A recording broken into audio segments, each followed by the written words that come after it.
Microsoft soon. No one can compete with Apple and their iPod. However hard Microsoft tried, they could not compare it to what everyone knew and loved. The product was finally put to rest earlier this year. Microsoft has finally seen the error of their ways, and hopefully no other company will attempt to compete with Steve Jobs and the iPod.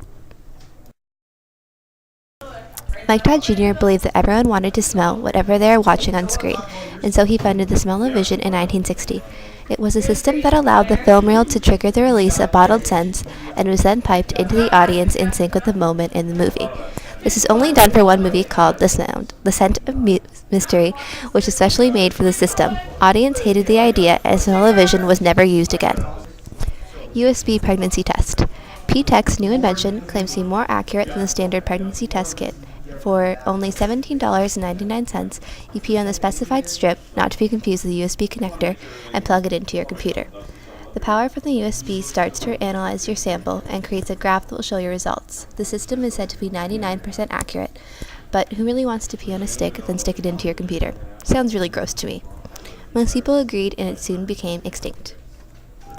The Segway was said to be the future of transportation, and that cities would have to redesign their roads. The Segway's high price and licensing requirements turned off their consumers.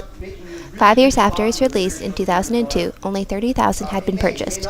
The Segway is still around, although mostly for mall cops and lazy tourists. New Coke. In the 1970s and early 80s, Coke began to face stiff competition from other soft drink producers. To remain in the number one spot, Coke executives decided to cease production on the classic cola in favor of New Coke. The public was outraged, and Coca-Cola was forced to relaunch its original formula almost immediately. Lesson learned: don't mess with success.